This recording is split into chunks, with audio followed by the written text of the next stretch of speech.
There's a great question in goal setting and personal success I wanted to start off with. And the question is, what one great thing would you dare to dream if you knew you could not fail?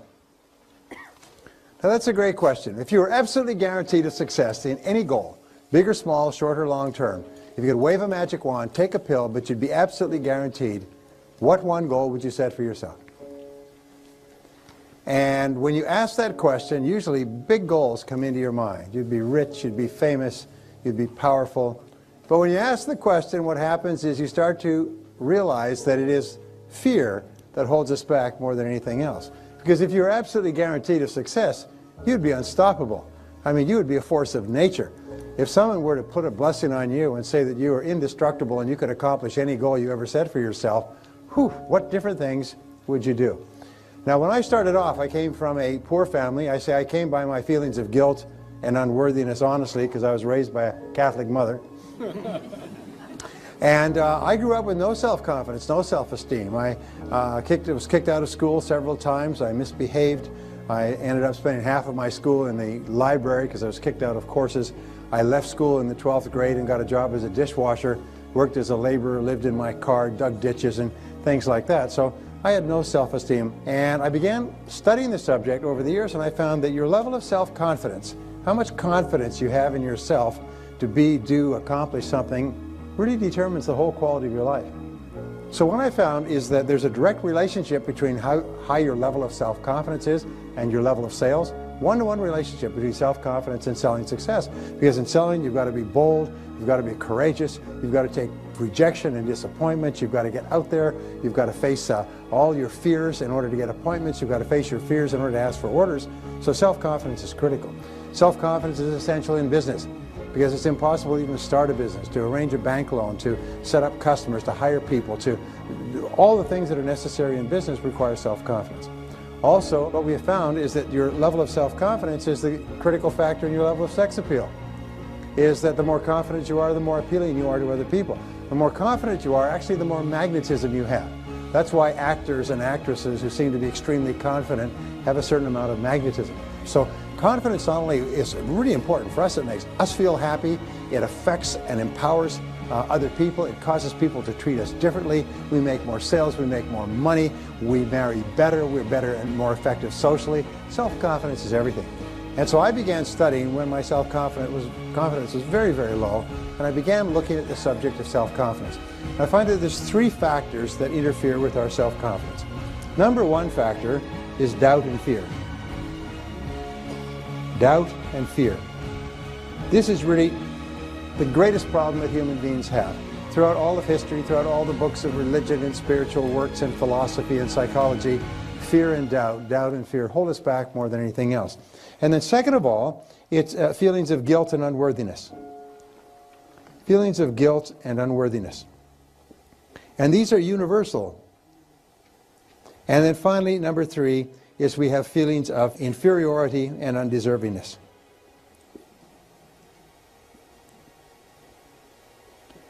It's absolutely amazing. They've done lots of work with AIDS patients, and they find that some people who have AIDS live for years and years and years, and some die. And they found that the critical thing is the feeling of worthlessness. Is people come down with the disease and they feel that there's something wrong with them and they lose their heart. Viktor Frankl, when he was in the Nazi death camps at Auschwitz, said as long as people believed in something, they stayed alive. As soon as they stopped believing, they just died. And so we all have these feelings. In fact, the feeling of undeservingness is one of the dirty little secrets that we have with regard to success. As you've heard the old expression, fear of success. It's no such thing as fear of success. It's just a pop suggestion. It's feelings of undeservingness. We don't feel that we're worth it. And so people who unconsciously don't feel that they're worth very much, they will work very hard on the outside to achieve success, and then they'll sabotage themselves. So these are the big three. And where do doubts and fears come from? Where does guilt and unworthiness come from? Imagine if you had no doubt at all, completely self-confident, no fears at all. Is if you felt fabulous about yourself and your ability to accomplish things. If you felt like you deserved all good things in the world, think how much different you would be. And then you look at people who are really successful and happy, and that's the way they are. And as it happens, nobody starts out that way. So I began studying this, and this is really what got me going, and I have now been teaching for 25 years, but I began with these very principles we're talking about today. So what we know is that all habits, including emotional habits, are learned. And this is an interesting concept that came about studying the works of Ouspensky, who wrote at the turn of the last century. But emotional habits, or ways of feeling, ways of responding emotionally, are all learned. They are not fixed. They're almost like vagrant emotions. They have no home in the subconscious. If they were fixed, and certain phobias and certain mental illness is fixed, if they were fixed, they're locked in, you can't get them out. But as it happens, 99.9% of our emotional responses, especially negative ones, are actually unlearnable. You can actually defuse them. You can actually pull the wires that keep them functioning and get rid of them. And if you couldn't get rid of them, of course, you could never improve. But the very fact that you can get rid of them means that you could accomplish anything. So I began studying success. I got into sales. How many people here are in sales? Yeah. Well, that's what I got into when I couldn't get a laboring job as well. So I got into sales and I spun my wheels, and I finally began asking the question, why is it that some salespeople are more successful than others? What I learned, which turned my life around, which you've heard before, is the law of cause and effect. Now, the law of cause and effect says that for every effect in your life, for everything that's going on, there's a cause. That we live in a universe that is governed by law. This is often called the iron law of the universe, the iron law of human destiny, because it says that everything that is happening to you is happening for a reason. So the law of cause and effect says that if you can be clear about an effect that you desire, you can trace it back, and by finding someone else who's gotten that effect, if you do the same things that they do over and over again, you'll get the same result. Well, the great practice, or the great application of the law of cause and effect, which has been the foundation principle of human society, psychology, religion, philosophy, metaphysics, and so on, is that thoughts are causes. Thoughts are causes. And conditions are effects. And this is an extraordinary, extraordinary breakthrough. Because most people believe, falsely, that their situation in life is determined by factors outside of themselves.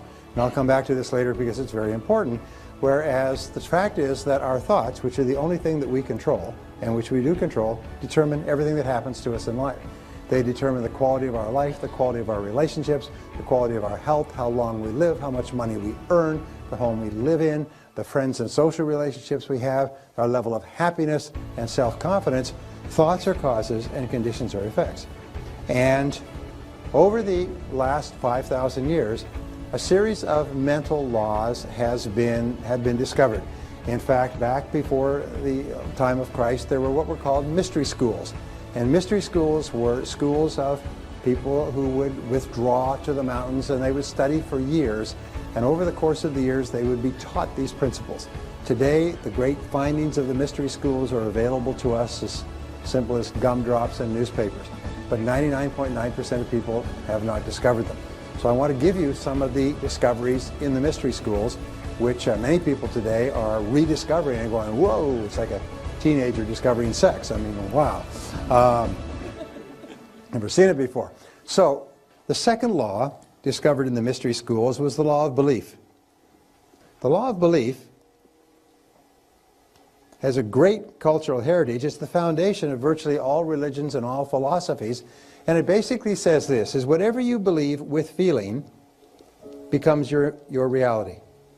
Whatever you believe with feeling becomes your reality. If you strongly believe it, your mind actually sorts out and creates almost a strainer effect, and you see the world through what is called a screen of beliefs. You do not see the world as it is, as the writer Anais Nin once said, you see the world as you are.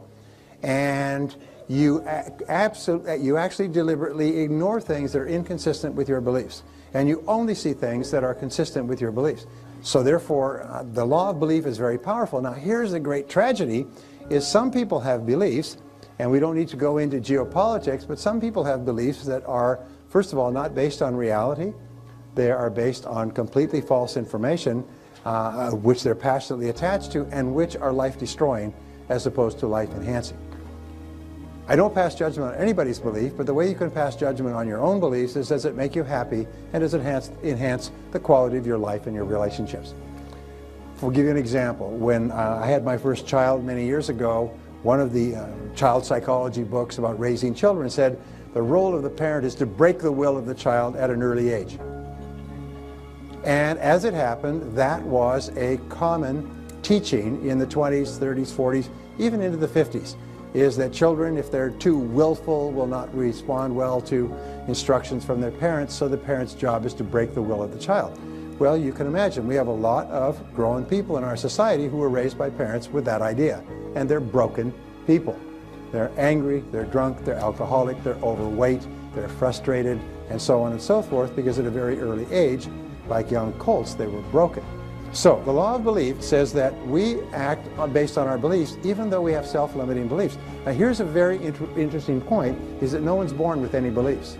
Every belief you have about yourself, your potential, the world, religion, politics, people, anything, every belief you had to be taught meticulously with very careful instruction, repeated over and over again. The worst of all beliefs are self-limiting beliefs. Now, self-limiting beliefs are beliefs where you believe yourself to be limited in some way.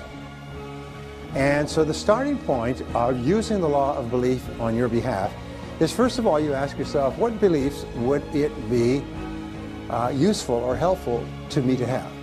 And imagine that you could go to the belief store and buy a belief, like a piece of software, and program it into your hard drive so it became part of your operating system. But you could only choose one belief.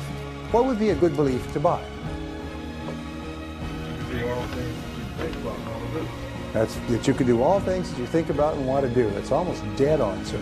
You may go now.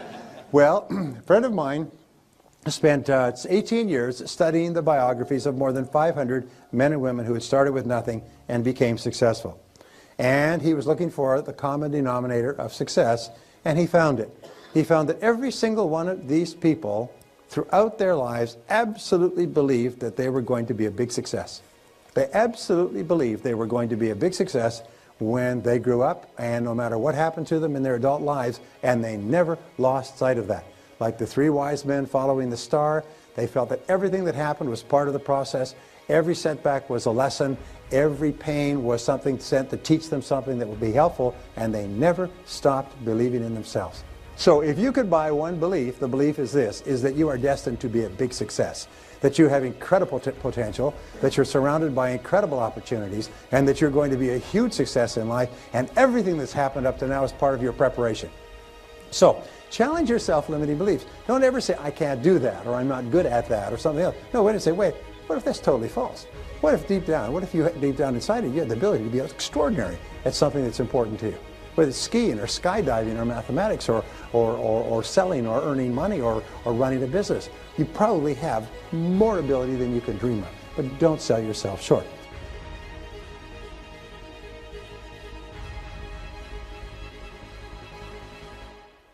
Now, the law of expectation, there's an entire field in economics called expectations theory. There's an entire field in psychology called expectations theory. Your expectations largely determine the quality of your life in this sense, is that whatever you expect with confidence becomes your self-fulfilling prophecy. Whatever you expect with confidence becomes your own self-fulfilling prophecy. In other words, you are always telling your future by the way you talk about how you think things are going to turn out. You are like a fortune teller in your own life. And if you believe that things are going to turn out well, if you expect them to turn out well, then by gum they do.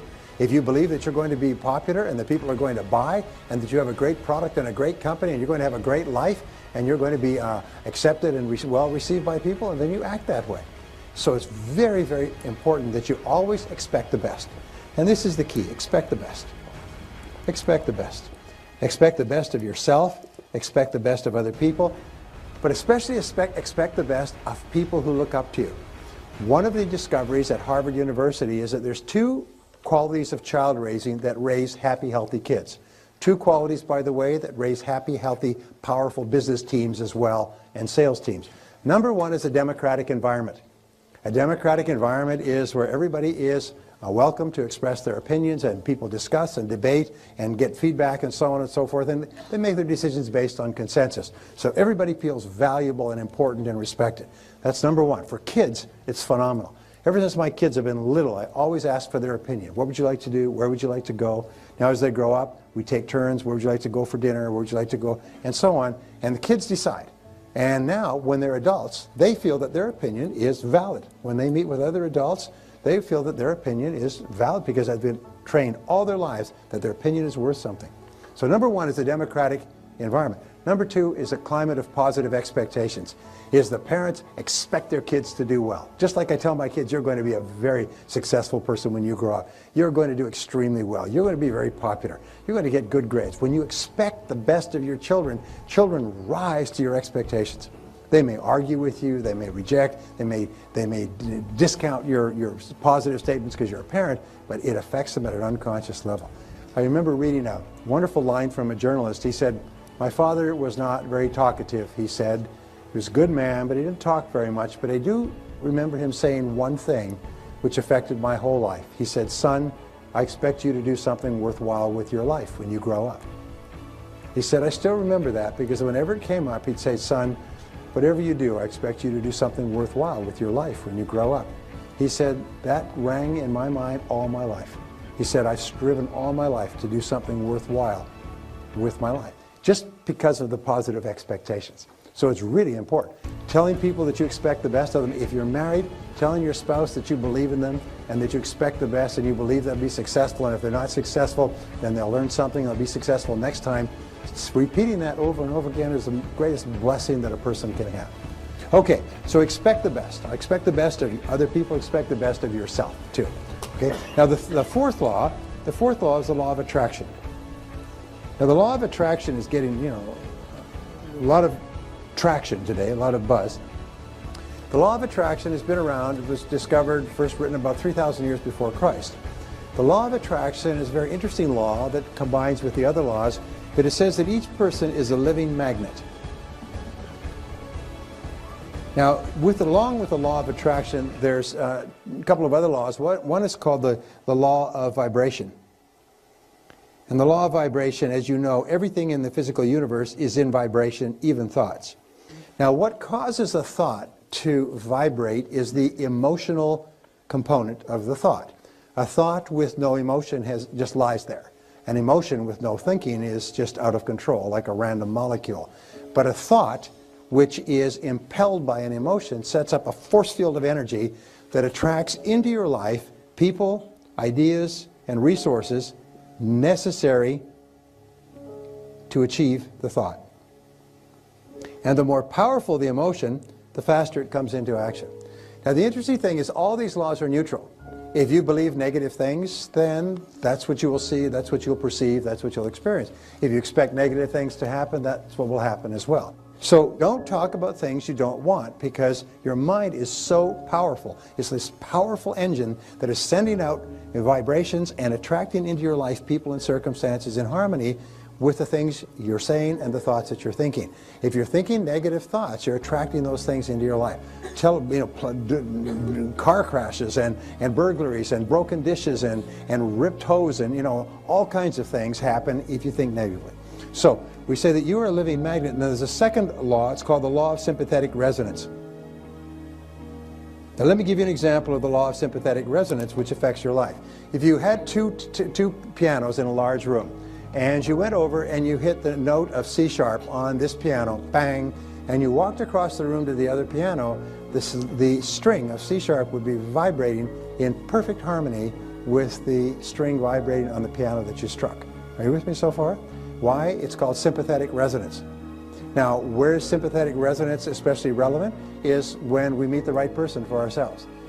Khalil Gibran says that there will be a moment of a recognition at the moment of meeting, instantaneous. You walked into a place and you saw the person and your eyes met across a crowded room. It was instantaneous.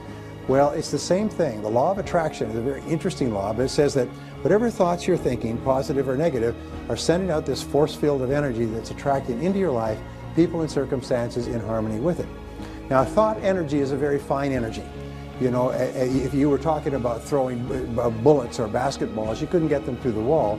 But thought energy travels at 186,000 miles a second, like the speed of light, and it can literally go across the world instantaneously and through all substances. I'll give you an example of the law of attraction that you've experienced many times. You're talking to your friend about somebody else, and the phone rings and it's them. You ever had that happen? And you say, we were just talking about you.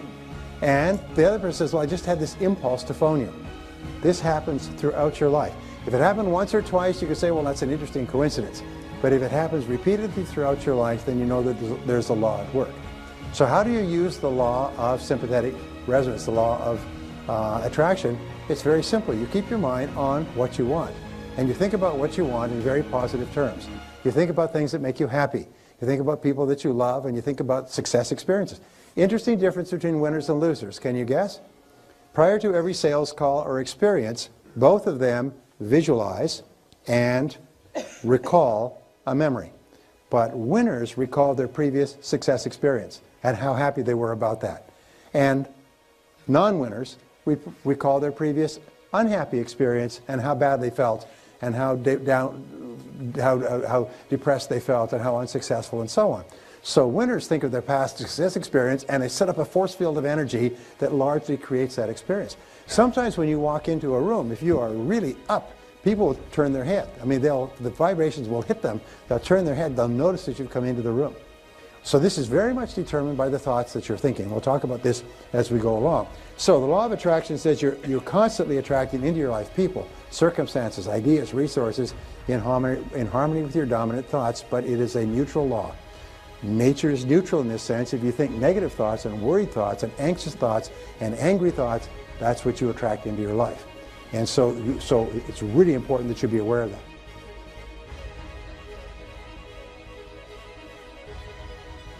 It's called the law of correspondence. I love this one.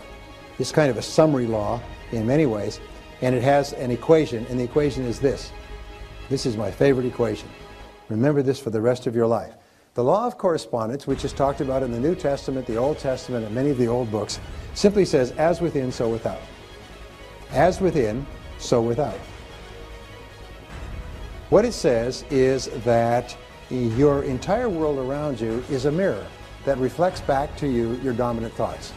We say wherever you look, there you are. It's almost like you live in a 360-degree mirror. And wherever you look, you see yourself reflected back. Now, the 3 or 4 places where this is most common is, first of all, your relationships.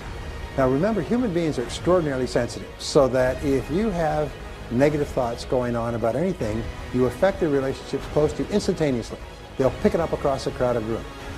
Women, by the way, are far better at this than men. Men are kind of like blocks of cheese, but women are like high-tech computers. Have you ever had an experience? Every man's had an experience. They phone home, they say, hi. She says, what's wrong? That's all you've said is hi or hello. She said, what's wrong? Is it your boss again? How did you know? A woman can pick it up with a single word. You can walk in the door and say hi, and she'll just go, instantly, she'll just read it. With regard to relationships, your relationships almost instantaneously will show you what's going on inside your own thoughts. If you're feeling happy, your relationships will reflect it immediately. If you're unhappy or angry for some reason, they'll reflect it immediately. A second area, by the way, has to do with income. Is your outer world of income will be determined by your inner world of attitude toward money, earning, productivity, performance, and everything else. With regard to your health, your inner world of attitude toward health, food, diet, fitness, everything else determines your external world of health. And so, and also to success. If you believe that you're going to be a big success, if you believe it on the inside, then you'll see it. It'll be reflected back to you in your outer world. Remember, most people look at a mirror. If they don't like what's in the mirror, they bang and pound the mirror. But intelligent people realize that whatever they see in their outer world is coming from themselves. So they always ask this great question, is what is it in me? What is it in me that is causing what's going on in my environment? Now this is the question of the superior person. The average person always tries to blame something in their external environment or someone, past, present, future. The next law is called the law of subconscious activity. Now the law of subconscious activity, and there's all kinds of stuff that is written for popular reading. The law of subconscious activity basically says that your subconscious mind functions automatically. It is like clay. It takes the imprint of your conscious thoughts, and then it makes all your words and actions consistent with your previous programming. It makes your words and actions consistent with what you've put in the past. So it does not think It does not create. All it does is keeps everything going. Your subconscious mind is also the seat of the autonomic nervous system, which handles and regulates the exact balance of hundreds of chemicals in every single one of the hundreds of billions of cells of your body on a moment-per-moment basis. They say the subconscious mind makes 500 million commands a second. I mean, that's how fast it does. It basically keeps a chemical balance of every single cell in your body at a perfect level. People who say, you know, human beings just emerged out of the primordial muck as a result of a couple of chemical mixes and a couple of lightning strikes really need a checkup from the neck up. Because when you look at the incredible complexity of the human system, it's literally beyond belief. We are so complicated, and if one little thing was out, if one little feature was out in our eyes none of us could see, either long distance or short distance, one little feature was out in our bloods, hearts, veins, anything else, we would not survive. And you take hundreds of thousands and millions of these little things that are so perfectly calibrated. Lots of research has been on this. It's a phenomenal thing. But anyway, is keep asking, your subconscious activity is subject to programming. It's sort of like if you program your computer, what do we say? GIGO stands for what? Garbage in, garbage out, but it also means good in, good out. So if you reprogram the commands going to your subconscious computer, you get new programming. That's why most programs, when they come off the production line, have what? Bugs and defects. And so what they do, the professionals go through, the engineers go through and they debug it. One of the things we need to do to fulfill our potential to have high self-confidence is to debug. And we need to go back through and take out all those little ideas and misconceptions and feelings and concepts and beliefs which are not consistent with being happy and joyous. They say the fruits of the Spirit are joy and self-control. And so if you're not feeling completely in control of your world and experiencing joy, it means there's something wrong with the computer. So what we do is we say, oh, must have gotten a bug in there, and we don't get upset about it. We say, where's that bug? And we just go to work. Sometimes just challenging one thought can transform your life. I'll give you a quick story. Once upon a time, there was a young guy, grew up in a family. His father was a Fortune 500 executive, extremely wealthy. This kid grew up, he had everything, he had servants, he had money, he had everything else. He grew up spoiled beyond belief. And his father was busy working and so on, but for one reason or another, he grew up and he was very spoiled. He was pushy, he was arrogant, he was rude toward the servants and toward other people, and the father realized he had raised a really spoiled, wastrel type kid because he never had to work for anything in his life. Well, the young man went off to college, completed college, reasonable grades, and then he came back and he said, okay, Dad, get me a job. Nice kid. So the father said, all right, I will get you a job. The father realized he made a mistake with his son, and he wasn't quite sure how to help him. But he got him a job with another Fortune 500 company, and the young man went to work, and after 18 months, the boss called him in and said, you're fired. We don't want you around here anymore. Your work is low level. You're not very competent. You're fired. Get out. Well, the young man was shattered. It's his first job. His friends have got jobs, friends working in large companies. He comes home. He's been fired. His father said, well, you know, I'll see if I can get you another job. So a couple of months goes by, his father gets him another job. He goes and he works for 18 months at this job. This time he works really hard because he's determined not to be fired. After 18 months, boss calls him in and says, you're fired. Get out of here. Get out, out. We don't want you around here. You're worthless, you're no good. Kid goes home, and this time he's in mid-20s. He's really upset and angry. His father says, well, let me see what I can do. I'll call around. And this time he gets him another job. 18 months later, he's fired for incompetence. He does this 4 times. And then the son discovers, when he's about 28, 29, by this time he's working hard. He's working long hours.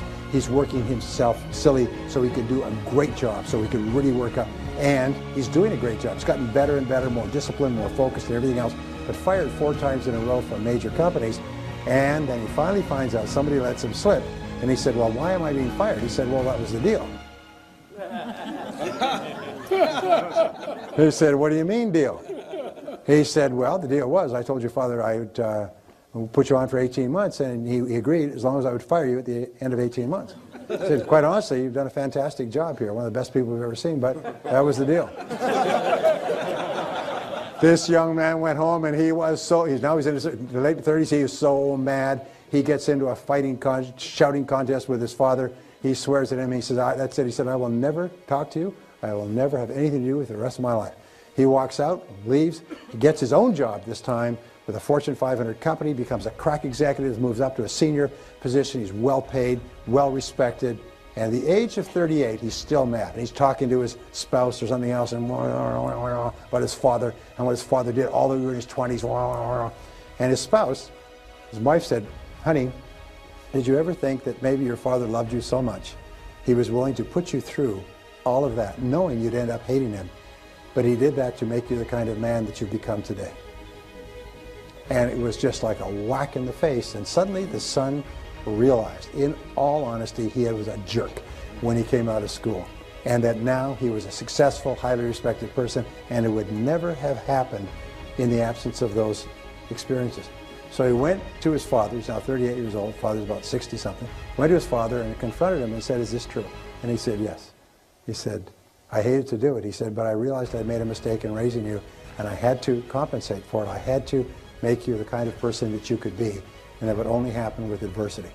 And so I was willing to lose you in order to save you. And they embraced and they became the best of friends for the rest of their lives. True story, by the way, true story. So my point there was what he did is, from being angry to the age of 38, he changed his perspective and realized that what had happened was a good thing. And what happened was done out of love and not out of unkindness. My friend Wayne Dyer has this little one-liner. He said, it's never too late to have a happy childhood. It's never too late to have a happy childhood. The work at the University of Pennsylvania says basically that we see the world based on what is called our interpretive style. And your interpretive style is the way you interpret things to yourself. So if you change the way you interpret things to yourself, your attitude toward everything changes.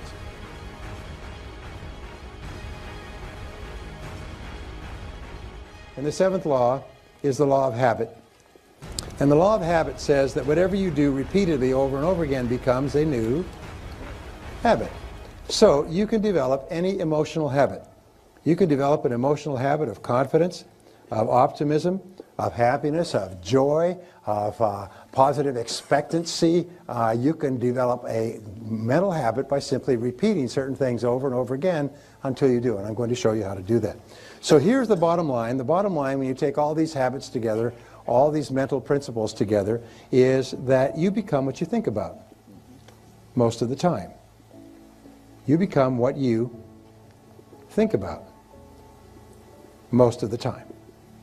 Now, it's not what you think about fleetingly that passes through your mind, but it's what you think about most of the time. As Emerson said, a man is what he thinks about all day long. So the question is, what do you think about most of the time? And the rule is, if you change your thinking, you change your life. If you change your thinking, you change your life. And there is no other way. And this brings us to the greatest discovery of the 20th century, the discovery of the self-concept. I call this the master program. And each person has a self-concept. And this self-concept is a combination of all your thoughts, feelings, beliefs, doubts, hopes, fears, and experiences throughout your entire life that come together to make you the kind of person you are today. Now, we know that the only thing that is unique about you is your mind. Everything else the human being has in common with a horse or a monkey. The only thing that you have that makes you distinct and unique is your mind, and every single person is completely different because every single person has had hundreds of thousands of different experiences at different times to which they've responded and interpreted differently. So your mind is unique in all the world. There could not be two of you if there are 50 billion human beings. And what they discovered was the self-concept. And what we found is that your performance and your effectiveness is determined by your self-concept. How you perform and behave on the outside, how you treat with other people, what you accomplish is all determined by your internal programming. So if I can give you a little bit of a graph here, here's a graph. We say that your level of effectiveness is determined by your self-concept. How effective you are as a person, as a salesperson, as a parent, as a spouse, as a friend, as a writer, whatever you do, your self-concept and your level of effectiveness have a one-to-one relationship. You've also heard it said that the average person uses only 10% of their potential. Well, this means that there's fully 90% of your potential left untapped. Some people only use a small part of their potential, but imagine that you could earn twice as much, 3 times as much, 5 times as much, just by using more of your potential. Well, according to the Stanford Brain Institute, that did some studies on this, actually cadaver studies, the average person really only uses about 2% of their potential. They're saving up the rest for some good purpose that we don't know yet. But the average person functions on 2%. 2% gets you the entire quality of your life that you have today. That means, by the way, average is 2%, some are less than that. Some use less than that. And what we do is we use it to get up in the morning, brush our teeth, go to work, go home, watch television. But we don't use it for very much. But let's just pretend and say we use 10% of our potential. Well, that means that your self-concept is limited to only 10% as well. We also know that each person has a series of mini self-concepts. Now, you have a self-concept for every part of your life or work that you consider to be important. For example, you have a self-concept for every sport that you play. You have a self-concept for how well you sell. You have a self-concept for how you dress and for how much you weigh. You have a self-concept for your creative ability and your memory, your ability to tell stories, your sense of humor. You have a self-concept for your appearance. You have a self-concept for any kind of musical instrument or anything else you do. You have a self-concept for how much money you earn. What they have found is that every person has a self-concept which is like a thermostat. And this self-concept with regard to money, you never go more than 10% above or below your self-concept level of income. If you earn 10% or more above your self-concept level of income, you immediately go into what I call throwaway behaviors. You do everything possible to get rid of the money. You give it away, you spend it, you go out for dinner, you buy champagne, you order drinks for everybody at the bar. That's why if ever you win a prize or something, the very first thing you think of, let's go on a vacation, buy a motorhome, get some jewelry. And 68% of people who win the lottery are broke again within 3 years. They have more money than they've ever had in their life, but it takes them so far out of their self-concept that they go just like a rocket that goes off course and starts to spin, and they go crazy.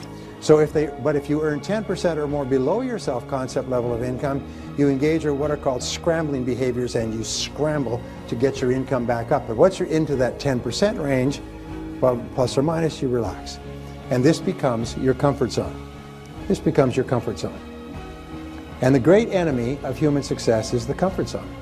In this comfort zone, you're comfortable. Now, you may not be happy with the amount that you're earning, but you just become comfortable with that amount.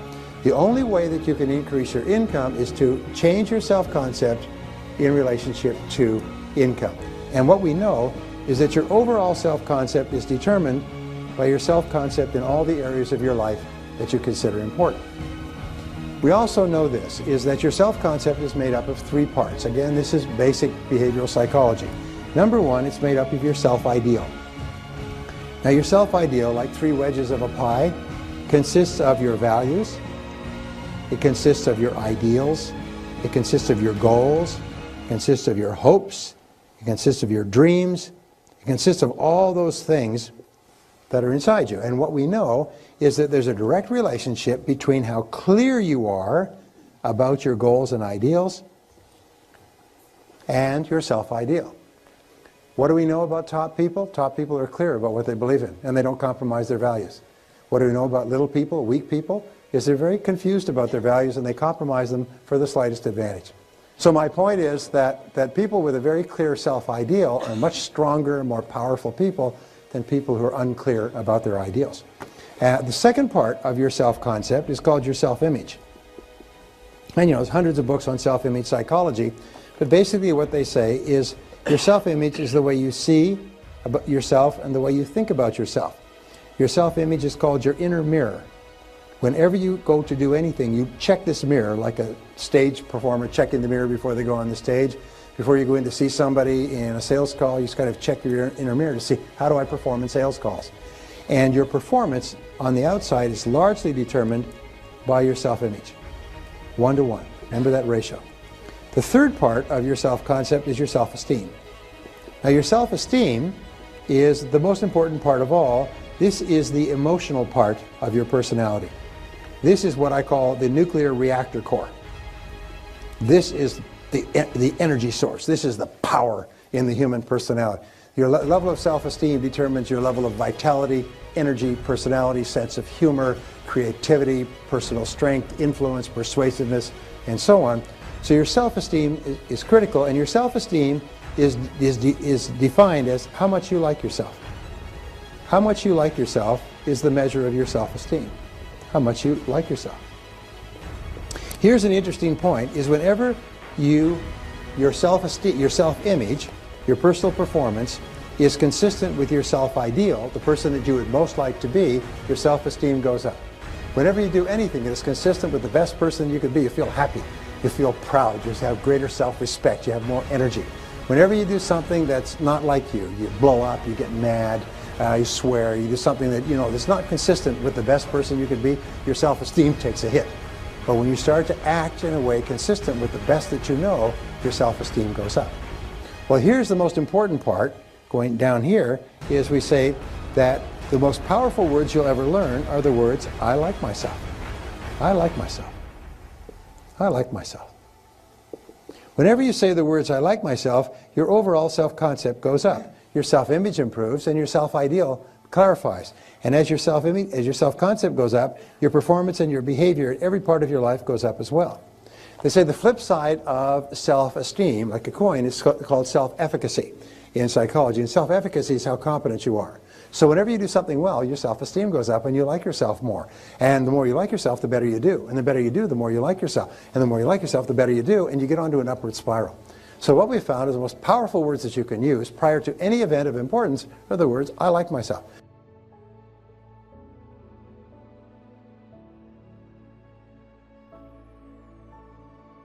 Now you notice the first time you say it, and I went through this many, many years ago, first time you say it you may feel a little uncomfortable. Some of you didn't say it with too much enthusiasm. You said it because everybody else was saying it, but you felt a little bit guilty, like undeserving. Like that's, like a little bit, it's not quite right. Well, that's perfectly normal. It's perfectly normal. What it means is somebody's programmed some kind of defect into your computer, a piece of negative information that's inconsistent with liking yourself. And what happens, it's called cognitive dissonance in psychology, the new message hits the old garbage and goes bang, like a bang, and it creates a stress, and the stress is felt like a feeling of discomfort. Are you with me so far? So whenever you say the words, I'm the best. I'm the best. I like myself. I like myself. When you say these words, the first time you say them, you may feel a little uncomfortable because they may feel to be, not consistent with reality. But the more you repeat them, it's like driving a pile in a river. The more you repeat them, you drive them deeper and deeper into your subconscious mind, and gradually these words will reprogram all the old garbage in there and blow it away, almost like a psychological roto-rooter. So you get up in the morning saying, I like myself, I like myself, I like myself, I like myself. You go through the day, I like myself, I like myself. And when we're in business, our self-esteem is taking a hit all the time, like a tire or an inner tube losing air, so you have to keep pumping it up. I like myself, I like myself, I like myself, I like myself. Somebody's rude, slams down the phone, shows you to the door, waste your time. I like myself, I like myself, I like myself, I like myself, I like myself. You've got to keep yourself up. You make it a game. Now, I don't suggest you say this in crowded washrooms or elevators, but just say it to yourself on a regular basis, because the idea of liking yourself is the purest and most positive statement you can give from your conscious mind to your subconscious mind, because it's like mummy's kisses. It makes everything okay. It takes all the pain away. It's impossible to like yourself and feel negative. It's impossible to like yourself and be angry. It's impossible to like yourself and be worried. And your mind can only hold one thought at a time, positive or negative. So if you keep repeating, I like myself, I like myself, I like myself, I like myself, I like myself, what happens is eventually it becomes a habit of thinking. You wake up in the morning and say, I like myself. Throughout the day you say, I like myself. Somebody's rude or difficult to you, you say, it doesn't bother me, I like myself. And you act like it. Now initially, it'll be like getting fit. Your muscles will be stiff, your emotional muscles will be stiff. But after a while, it starts to become automatic. And whenever you have any kind of negative event, you can immediately zap it by saying, oh, wait a minute, I like myself. Now, here's the most wonderful thing. The more you like yourself, the more you like other people. And the more you like other people, the more they like you right back. And what do you think is the foundation of self-confidence? How much you like yourself, self-esteem. The more you like yourself, the higher your level of self-confidence. The more you like yourself, the less you feel fear failure and rejection. The less you're worried about negative events and negative experiences. You fall on your face, you pick yourself up. Yeah, people fall down, people make mistakes. Life goes on. So in other words, things don't bother you because you actually develop almost like a Teflon cover around your emotions, and you become a completely positive person. Remember in the 60s there's that poster that says, I do not love you for yourself, but for the way you make me feel when I'm with you. Do you know the most powerful thing you can do in your relationships with other people is to make them like themselves? is to say things and do things with them, not manipulatively, but positively, that cause them to like themselves. Compliment them on the way they look. Thank them for being punctual. Praise them for their accomplishments. Say little things, nice things that make you feel happy. Say thank you. Causes people to like themselves. If you go through the world, sort of like a hummingbird going from flower to flower, making people feel important, making people like themselves, you'll be one of the most popular people there is. Everybody will be happy to see you. Everybody brighten up when they know you're coming. Everybody brighten up when you walk in the office, because whenever they see you, you make them feel good about themselves. But you can't give away something you don't have. You can't make other people feel good about themselves unless you feel good about yourself. But the wonderful thing is, if you really like yourself, you spontaneously and naturally do and say the things that cause other people to feel good about themselves. You don't have to think what I'm going to say, how am I going to do this. You don't have to do a damn thing. All you have to do is just stand there and like yourself, and you'll automatically do and say the right things. You'll attract into your life wonderful people. Your expectations for yourself will be positive. You'll believe that good things are happening to you. You constantly reprogram your subconscious mind. You develop a positive emotional habit of high self-esteem and high self-confidence. So if you change your thinking, you change your life, and you can change it because you can change your life by changing what you say to yourself. And when you talk to yourself in a positive way, your self-confidence goes up, your self-esteem goes up, your relationships improve, your sales will go up. Direct relationship between self-esteem and sales success. Direct relationship between self-esteem and raising happy, healthy children. High self-esteem children, parents raise high self-esteem kids. High self-esteem adults meet and marry by the law of attraction other high self-esteem adults and have high self-esteem relationships where everybody's happier.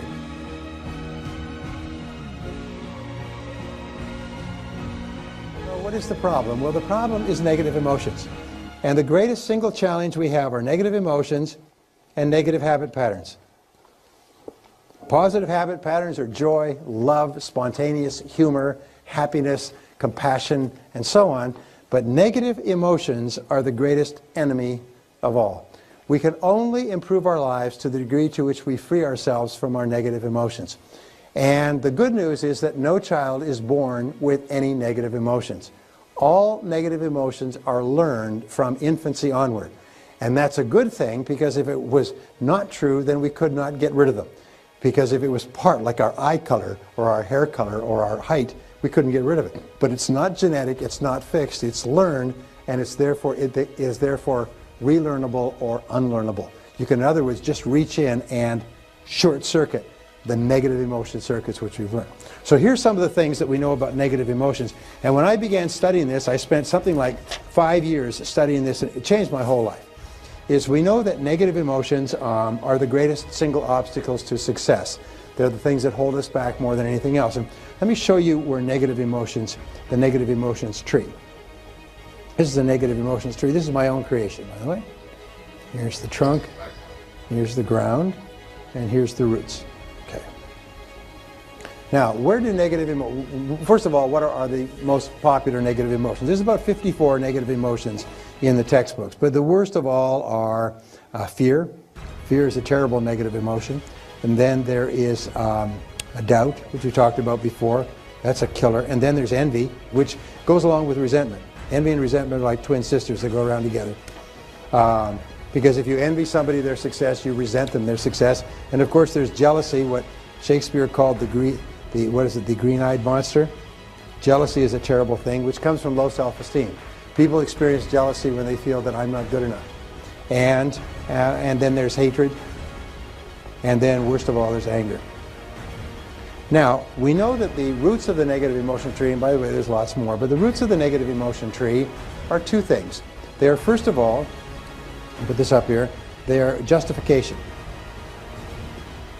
What we find is that it is impossible to have a negative emotion or a negative feeling of any kind unless you can justify it, unless you can explain why you are entitled to this negative emotion. Why what someone else has done or not done entitles you to this negative emotion. You see, because if you judge, you become a hanging judge, you automatically condemn.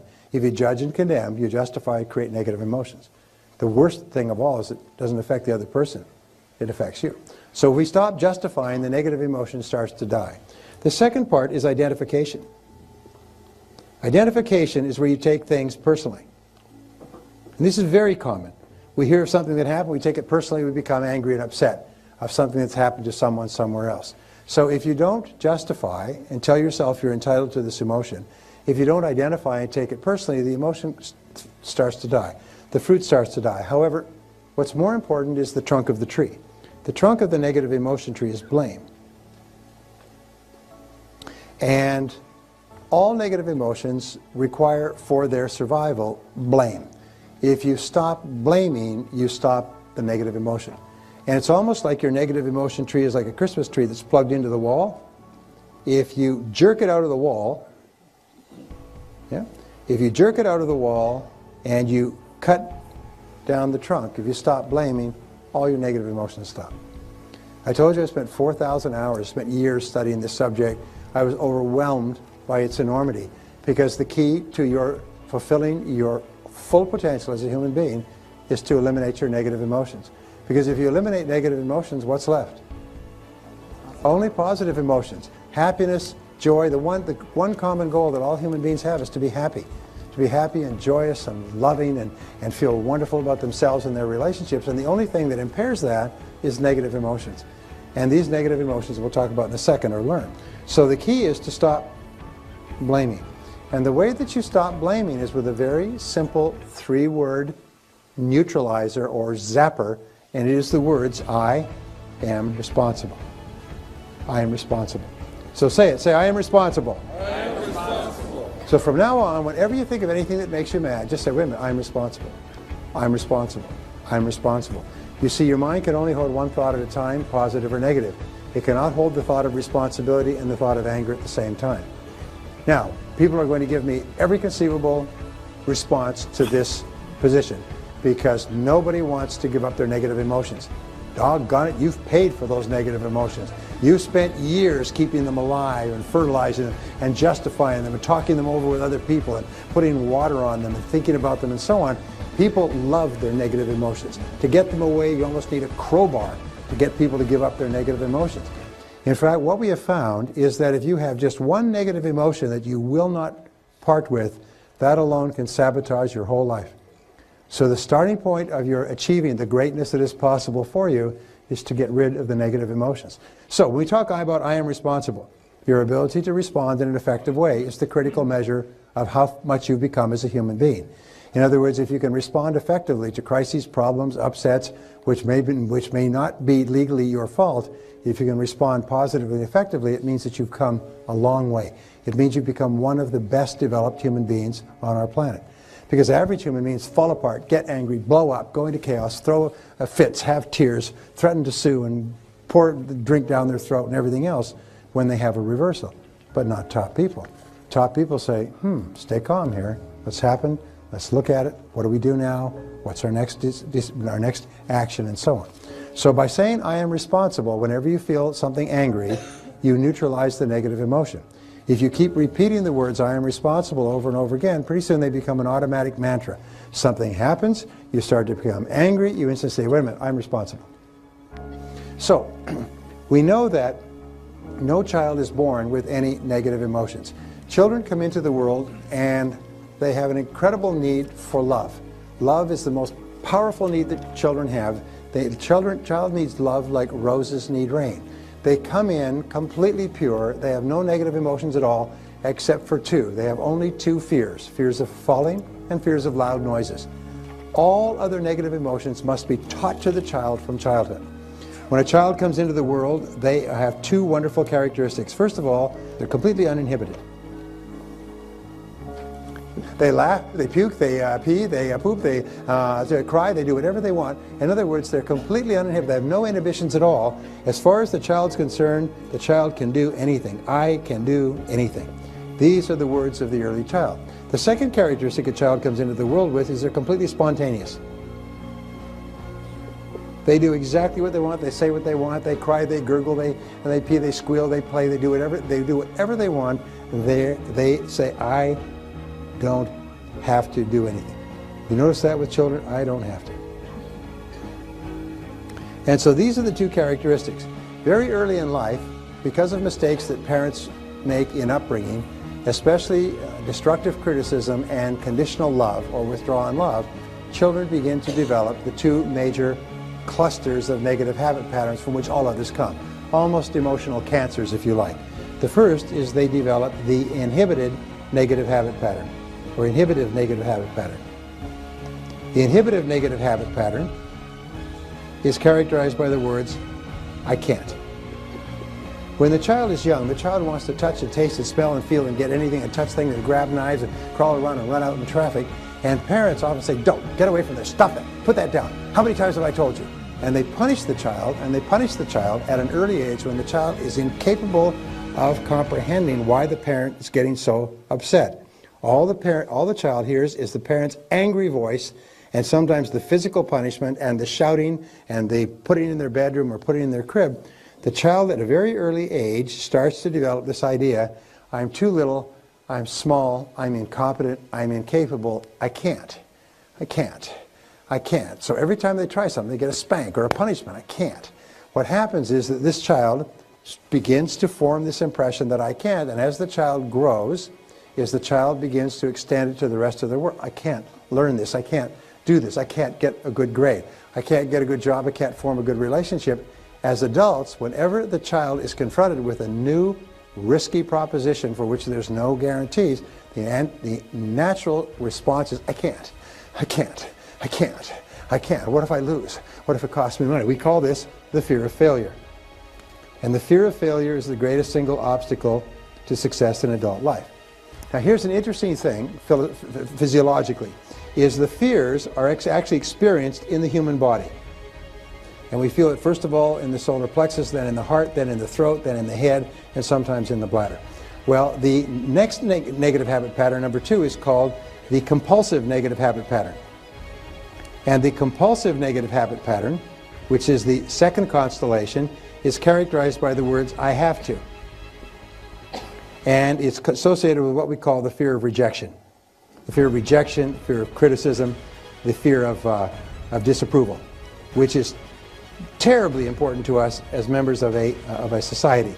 And the compulsive negative habit pattern is trained into children when they are told at an early age, if you don't, you're going to get this. If you don't do this, then this. And what it's associated with is what is called conditional love. Now, since children need love more than anything else, the threat of taking away the love and approval is terrifying to the child.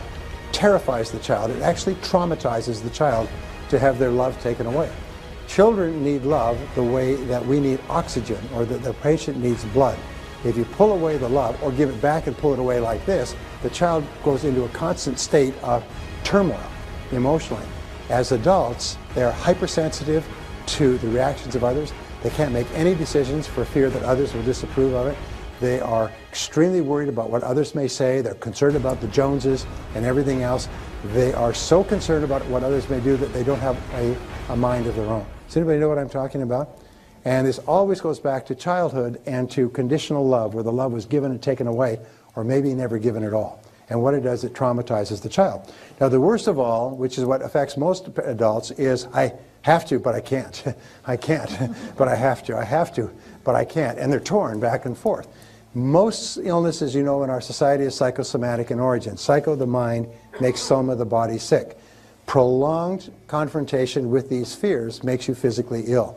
It actually changes your blood chemistry. It leads to ulcers. It leads to diseases as serious as cancer, strokes, phlebitis, internal congestions. Most skin breakouts are caused by anger and by negative emotions. Most of the problems in our bodies can be associated back one way or another to these. So the antidote to these is whenever you think of something that you want to do, you say, I can do it. I can do it. I can do it. Say, I can do it. And say, when you repeat this, say, I can do it. I can do it. Whenever you think of anything, picking up the phone, calling the customer, taking a chance, just say to yourself, I can do it, I can do it, I can do it, I can do it. And what it does is each time you say that, your fears go down and your confidence goes up. It's almost like they're on a teeter-totter. As you build your confidence, your fears go down. And whenever you feel under compulsion, just say, I don't have to. I don't have to. I choose to do this, but I don't have to. I don't have to. I don't have to. So, one of the critical manifestations of negative emotions that deflates our self-confidence, and you notice this, all these fears hold back our self-confidence. Fears we can't, fears we have to, fears we have to please other people won't like us, we may lose our time or money. All they translate into the worst, one of the worst of negative emotions, which is guilt. Guilt goes around with her twin sister unworthiness. Is we feel unworthy. Now it's interesting is that no child grows up with guilt. Most of the main religions in the world have at a very early stage inculcated guilt as a fundamental part of their teachings. And they use it at a very early age because the easiest way to control people is with guilt. So there's two reasons why guilt is practiced deliberately. One is for control and the other is for manipulation. And control and manipulation, why? It's because they work. If you can get your children to feel guilty at an early age, you can control them like on a fishing string for the rest of your life. And what you do it way, first of all, we use destructive criticism. Destructive criticism breaks people down emotionally. And if you criticize them a lot when they're young, they'll feel broken down, their self-confidence is down, their self-esteem is down, and then you use guilt to manipulate them. And the way that you deal with guilt is when anybody ever tries to use guilt on you, you say, "Excuse me, are you trying to make me feel guilty?" And you smile. And they'll say, "Oh, no, no," because nobody will admit it. At least not the first few times. You say, "That's great, because it doesn't work on me. Guilt doesn't work on me." Oh, good. And then they'll try it again, mother. And you say, "Excuse me, are you trying to make me feel guilty again?" No. And finally she'll say, "Yes, I am." You say, "Well, it's not going to work. It worked in the past, it doesn't work now."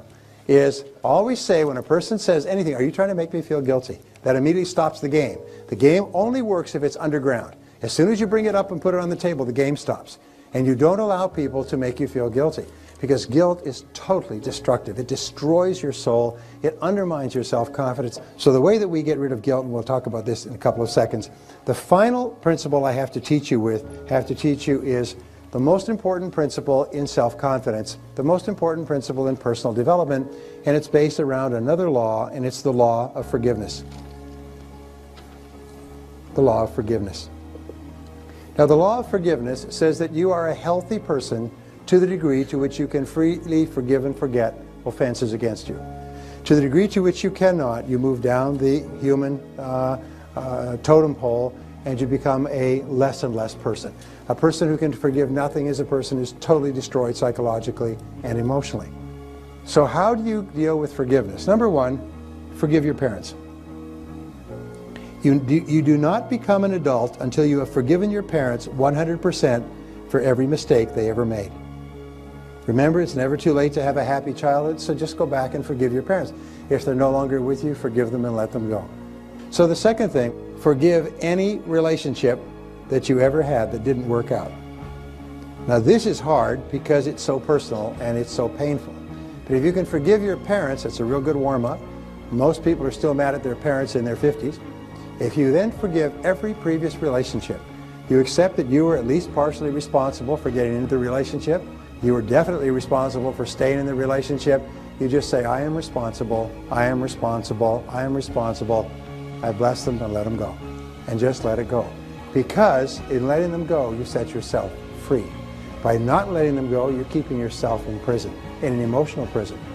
The third thing that you can do is forgive everybody else. Forgive everyone else in your life that has ever hurt you in any way.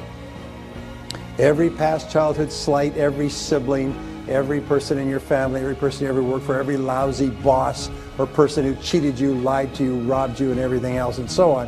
Well, just let it go. Just let it go. Remember, it's a selfish act. You're doing it for yourself. And finally, number 4, this is really critical, forgive yourself. Forgive yourself. Now, I have it on good authority. I've done some research on you before you came here. I find that every single person here has done some wicked, senseless, brainless, foolish, cruel, idiotic, stupid things in their life. Is that true? Yes. Say yes. Yes. Okay. Let it go. And please understand this. The person who did those things no longer lives, no longer exists. The person you were in the past is a different person than you are today. The person you are today wouldn't do those things because you now have wisdom, you have hindsight, you have intelligence, you understand consequences. So the person you are today is a different person from the person you were back then. So don't keep beating yourself up because that other person, another person, did something that today you disapprove of. All right? Just let yourself go. Let yourself off the hook. And when you let it all go, it's almost like a huge burden off your back. You just forgive everybody and you forgive everything, and on a go-forward basis, you just forgive everybody. You don't have any negativities at all. No negativity toward anybody. You're just a positive person. And if you'll do that, if you accept responsibility like yourself and forgive everyone else, you become a truly superior person. Most amazing darn thing. Now, learned helplessness is one of the greatest enemies of success in our lifetime. And learned helplessness, based on 25 years of research and millions of dollars at the University of Pennsylvania, is one of the greatest killers of human success, is we learn to be helpless. They have done a whole series of experiments, but one, they took a dog and they put a piece of glass in the middle of a cage, and on one side they put the dog, the other side a delicious piece of meat. And the dog would throw itself at the glass and hurt its nose, and throw itself at the glass and hurt its nose. Throw itself 3 or 4 times at the glass and hurt its nose. Then they take the dog away, and the next day they put them back with the dog and the meat. They did this for 3 or 4 days, and by the 3rd or 4th day, the dog would just sit there passively and not throw itself at the glass because it didn't want to hurt its nose. Then the next day, they just removed the glass and put the dog in the cage next to the meat. And the dog, with his stomach growling and rumbling, would lay there right next to the meat and never reach for it. The dog had been trained to be helpless. The dog believed that it could not get to the meat, so even though there was nothing in the way, the dog just sat there. They did a study with, they did 25 years of this. They took a bunch of university students and they put them into a room. They said, you can leave this room whenever you like. It's up to you, and that's the only instructions that you have. So they went into the room, and the room had several doors, and they closed the doors, and the students went around and checked the doors. The doors were all locked from the outside. As soon as they finished checking, they went and sat down, and then they began to play music. Loud music, terrible music, broken glass, trash can music, outrageous music. Then they began to increase the temperature in the room. They let a foul odor into the room. And so you had this music and this odor and this heat and everything else, and the students just all sat there. Even though the doors had been unlocked as soon as they tried them, the doors were unlocked, they could have left at any time. They had learned to be helpless with one experience. They say humans can learn to be helpless with a single experience. They can try something and instantly conclude, I can't do that. I'm not capable of it. I can't play a sport, can't cook a dish, can't type, can't work a telephone. They instantly conclude that they can't do it. And for the rest of their lives, they're helpless. Now, here's an interesting point. Remember, it's not what a man knows what hurts him, it's what he knows what ain't true. And have you ever had an experience where you felt you couldn't do something and then somebody showed you how to do it properly and you found you could do it quite easily? And suddenly your whole belief system changed. Up to that time, you'd always believed you couldn't do it. From that point forward, you believed that you could for the rest of your life. We talked earlier about self-limiting beliefs. One of the self-limiting beliefs is that we are not capable of doing something. We feel learned helplessness. So it's very important that you ask this question, is it true that I can't do it? And the fact is that if hundreds of thousands of millions of other people can ski or skydive or sell or invest in real estate or build businesses, you can do it as well. Don't ever sell yourself short and conclude that you're helpless. Now, the other problem that people have has to do with Sammy the rat. And Sammy the rat, they took Sammy the rat and they put him into a cage. And on the outside of this cage, there were 4 tunnels. And they waited till Sammy was hungry, and then they put some cheese, a little bit of cheese, at the mouth of the 4th tunnel. Right? Well, when they put Sammy, his little Sammy, into the cage, here he is. Put him into the cage. Sammy's hungry, sniffs around, says cheese around here somewhere. He explores around, and finds the cheese. Aha, eats the cheese and is happy. Take him out of the cage, keep him for 24 hours, he's hungry again, put him back in the cage, and the cheese is there. And Sammy explores, but not as much, and eventually gets to the cheese. The next day, put Sammy in the cage. Sammy goes straight to the cheese and eats it and is happy. Then the researchers take the cheese and they move it a little bit further back in the tunnel. Well, Sammy's put into the cage the 4th day. He goes running up to the tunnel. There's no cheese. He looks up at the researchers. Says, where's my cheese? Right? Don't know. So he sniffs around. Sammy goes to the 2nd tunnel and the 3rd tunnel, and the 1st tunnel, whatever. And then finally he comes back and he begins to explore. He smells an odor of cheese, and he works his way back and he finds the cheese, comes out, and he's happy again. So then the next day they move it further back and eventually all the way to the back of the tunnel. Now Sammy comes into the cage, beep beep, goes straight across, goes into the tunnel, all the way to the back, gets the cheese, comes out and is happy. Then they take the cheese and they move it and they put it in the back of the second tunnel. Sammy comes into the cage the following day, goes straight to the tunnel, all the way to the back, comes all the way back, and Sammy is not a happy camper. Where the you-know-what is my cheese? They say, we don't know. And Sammy turns around, goes back into the cage, comes in the tunnel, comes back out again. Goes around, sniff, sniff, sniff, comes back, goes back, and can't find the cheese. Sammy's just a little bit angry. So finally, Sammy begins to do some exploring. And he explores and he goes into this cage and eventually all the way back and eventually all the way back, and he finds the cheese at the back of the second tunnel and he eats the cheese. Now here is the moral of the story, is that Sammy is a rat. A rat has a brain the size of a pea or even smaller. Sammy the rat with a brain the size of a pea will eventually figure out that there is no cheese at the back of the fourth tunnel and will begin exploring until he finds it at the back of the second tunnel. But a human being will keep on going down the fourth tunnel forever. Now this is an example of the comfort zone. This is an example of the comfort zone. Now these are the twin threats to our success, is first of all the learned helplessness, we believe we can't, or comfort zone, we get into a comfort zone and we practice what Newton called inertia. You know the law of inertia, which is one of the laws of physics? The law of inertia says that a body in motion tends to remain in motion unless acted upon by an outside force. A body at rest tends to remain at rest unless acted upon by an outside force. What it says is that something in motion will just keep on going. It'll just keep on going the same way forever. And because of learned helplessness in the comfort zone, we keep going at a low level of performance indefinitely.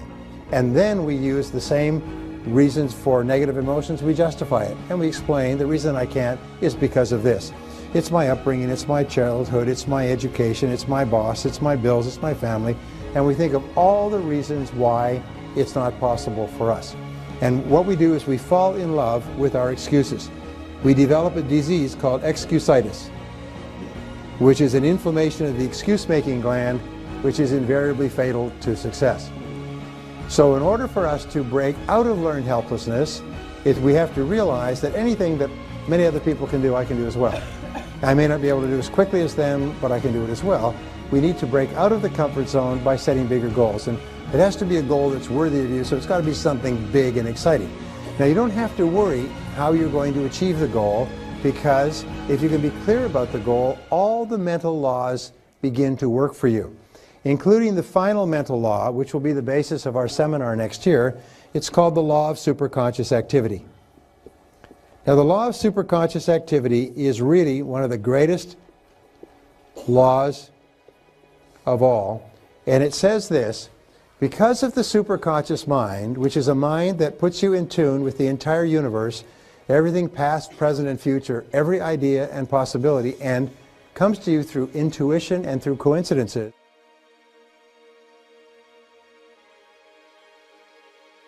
Remember we talked about before the law of cause and effect. Well, the law of cause and effect is very simply, what is the cause? Is your belief, your absolute clarity about the goal that you want. What is the effect as the goal comes into your life? What the law of belief says, what do you believe in? You believe that you must ultimately achieve this goal unswervingly, and that belief creates your reality because you begin to see the whole world differently. The law of expectations, you confidently expect that everything that happens is part of a plan to help bring you towards your goal. The law of attraction, what do you attract? You attract people, ideas, and circumstances into your life to help you to achieve your most important goal.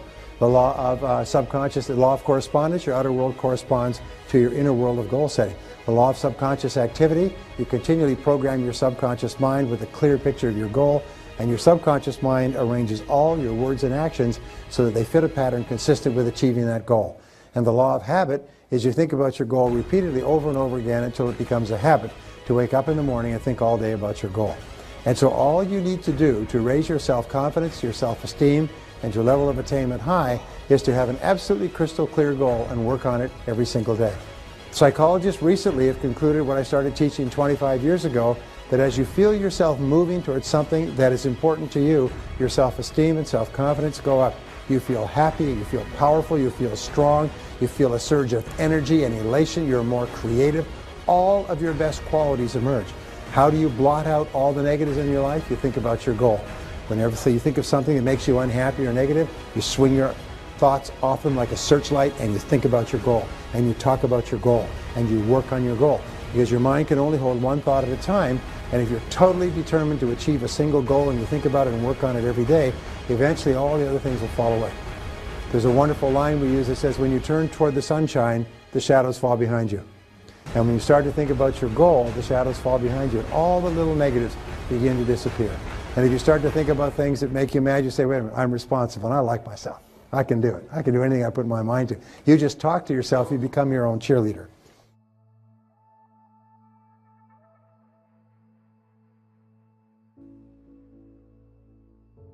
Here are the 7 steps to goal setting.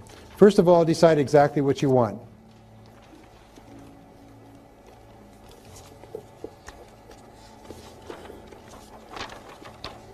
Now the rule is that you need 3 types of goals.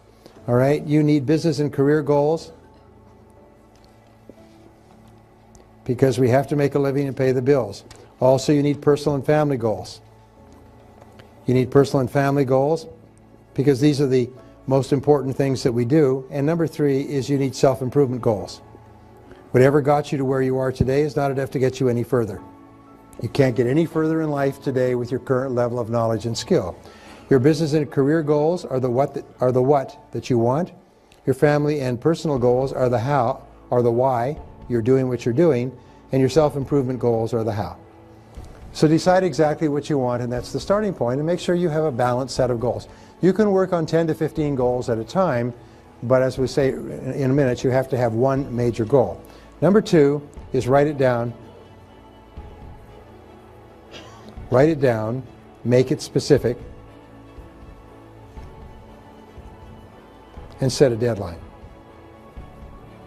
Having a goal without a deadline is like sewing without a knot in the end of the thread. Your life just goes around in circles. So you have to decide exactly what you want. You have to write it down clearly and set a deadline. I always, when I write my goals, I write buy. I achieve such and such, buy. I sell such and such, buy. I accumulate so much money, buy. I weigh so and so many pounds, buy. So that what that does, it tells your subconscious and your superconscious mind that there's a use-by date on your goal, that there's a time frame, and psychologists say that a programmed date acts like a forcing system. It impels you unconsciously to move toward the goal, and by the law of attraction, it begins to attract the goal into your life. And things start to move. There's a law called the law of accelerating acceleration that says when you start toward your goal, your goal starts toward you. And it starts to move toward you at a rapid rate. And the faster you move toward your goal, the faster the goal moves toward you. And that's why very often you'll achieve your goal and you'll find out that a whole bunch of other things have been going on that made it possible. So the law of accelerating acceleration says the greater clarity you have with regard to the goal, the faster you move toward it and the faster it moves toward you. Which brings us to number 3, is identify the obstacles you will have to overcome to achieve your goal. Now between you and your goal, your goal, there will always be obstacles. The difference between success and achievement, by the way, is success means you get what you want, but achievement means you overcome obstacles to achieve a goal. Someone asked me recently on a radio show, what's the difference between a goal and an activity like making sales calls? Well, a goal is something where there's adversity and difficulty and challenge and a possibility of failure. Making sales calls is merely an activity. You can just do it or not do it. Having lunch is not a goal.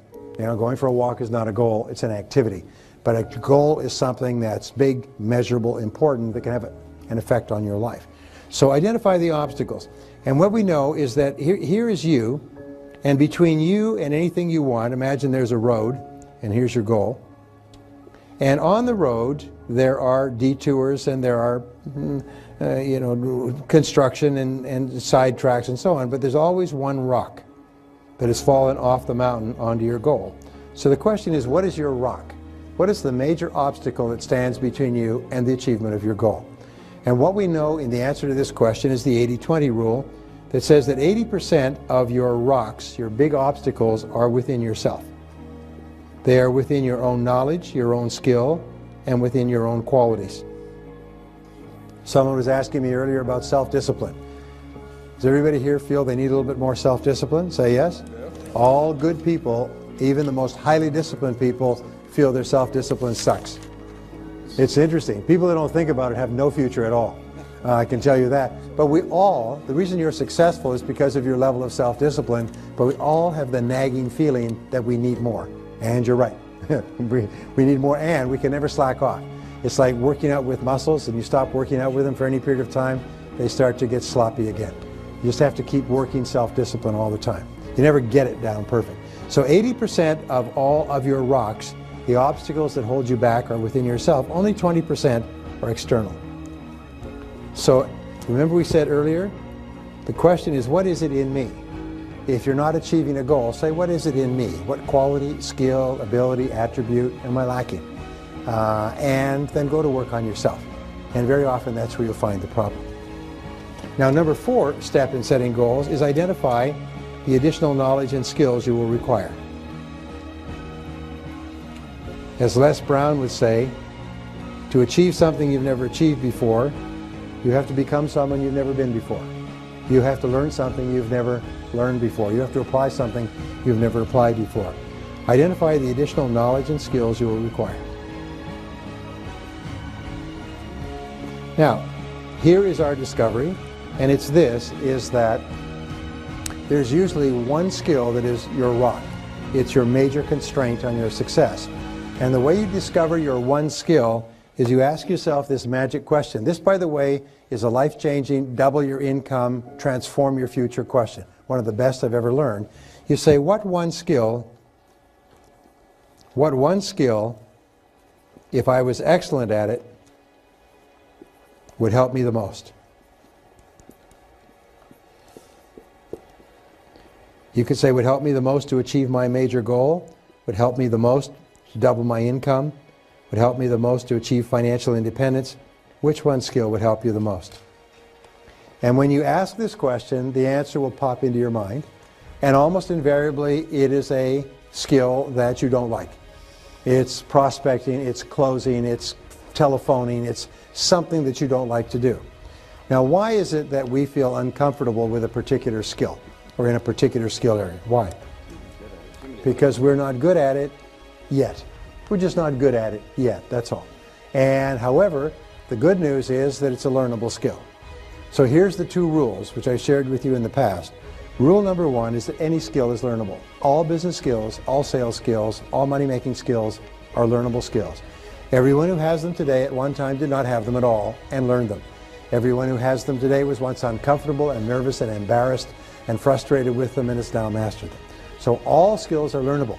Now here is the tragedy. Imagine that you are meant to earn 2 or 3 or 5 times what you're earning today, and you're only one skill away from doing it. Imagine, and many people go through their whole lives worrying about money when they're one skill away from being at the top of their field. If they were too lazy or too afraid because of learned helplessness, I can't do that, or the comfort zone, oh, I'm doing all right. And because of those 2, they never learned the skill necessary to blast them to the top. When you start to win, when you start to get incredible results in life because of your new skills, the difference is phenomenal.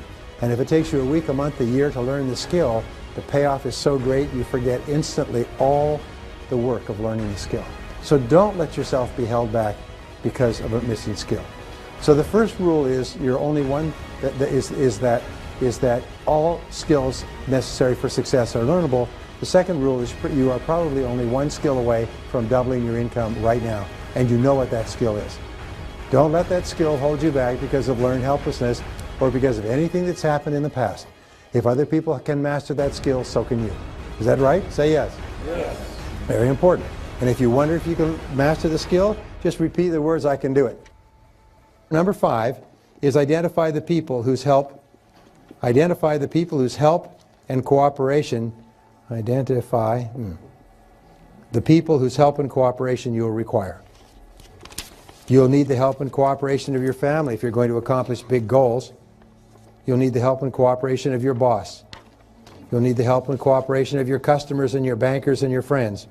You'll need the help and cooperation of lots of people. But identify the people who's helped you and then ask yourself this question, what's in it for them? W-I-I-F, them. And always start off by saying, what will I give them in order to get their support and cooperation? The average person who accomplishes very little always thinks in terms of how they can get something out of someone else. The top person thinks how they can give something to someone else to get them to want to help them. So always go with the reasons why it's to somebody else's advantage to help you. And it's amazing how much people will support you if there's a reason for them. So who's people, and of all these people, who's the most important person? Who's the most important person in your world whose help you will require in order to be successful? Is it your boss? Is it your major customer? Is it your banker? Is it your spouse? Interesting, there's an enormous amount of talk, which I think consider pablum talk, about how you always have to keep your life in balance all the time. Well, it's simply not true, because there are times in your life where you're going to have to work your head off in order to break out of the pack. Like the beginning of a marathon, with all those runners, you're going to have to run faster to get ahead. And so you're going to have to go to what is called a deliberate extreme. A deliberate extreme is where you're going to have to work far more days and hours than is normal in order for you to get a new business started, a new career started, a new product or service launched, or something else. If you're going to have to go through a deliberate extreme, then sit down with your spouse, your kids, and so on, and tell them, this is what I'm going to have to do in order to take full advantage of this opportunity, but if you'll bear with me, I'll make it up to you. And we find one of the primary reasons for negative emotions is frustrated expectations.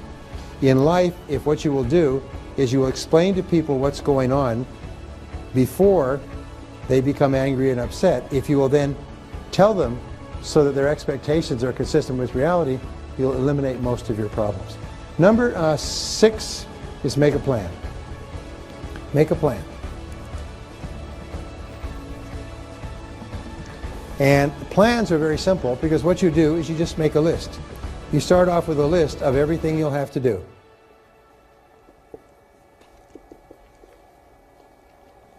You already identified it. You know what the goal is. You've broken the goal down into sub-deadlines. You've identified the knowledge you'll require, the obstacles you'll have to overcome, the people whose cooperation you'll require. Make a list of everything you'll have to do, and then organize the list, first of all, by sequence, which means what comes first. What do you have to do before you do something else? And then second of all, by priority, which is what is more important and what is less important. And once you have a list organized by sequence and priority, you have a plan. Now you have the two great requirements for winning. You have a goal and a plan. Now, does it take a little while to do this? Yes. But once you have the goal and the plan, the very act of completing them programs them into your subconscious mind. We, in our advanced coaching programs, we teach people to write down and create goals and plans. And then once they've done it all, 90 days later they come back. I say, how many of you reviewed your goals and plans in the last 90 days? Most of them didn't do it. How many of you achieved your goals and plans? All of them. But the most amazing darn thing, because by writing them out, they've programmed them into their subconscious mind, which passes it off like a baton to the superconscious, which then works 24 hours a day to bring it into their lives. And the most remarkable coincidences occur. Things start to happen. The phone rings. People sit down next to you socially and give you advice. Your boss gives you opportunities. Doors open. You get intuitions and insights, the most phenomenal things, because you've programmed yourself with a goal and a plan. That's why people with goals and plans, according to the best research, accomplish 10 times as much as people without goals and plans. 1,000% more than people without. So write down what you want and make it clear so that the universe can help you get it. Emmett Fox, who I mentioned before, wrote a book many years ago called The Mental Equivalent. Actually, it wasn't even a book, it was a pamphlet. And this little pamphlet is one of the most profound pieces of writing in history. It's just unbelievable. I'd read Emmett Fox for years, and someone came up to me and said, have you ever read The Mental Equivalent? I said, no, I've read all of his books. Well, it's not that easy to get, so I got it. And what it does is basically says is you have one responsibility to your universe, is to create within your mind the mental equivalent of what you would like to see on the outside. If you will do that, all the mental laws that we've talked about and many more that we haven't had a chance to go into will all work. Just like click, click, click, click, click, they'll all work, and what you want will appear on the outside by the law of cause and effect, belief, expectation, attraction, correspondence, and so on. Your job is to give to the universe an absolutely crystal clear picture of the goal that you want, which you can only get by thinking it through and writing it down.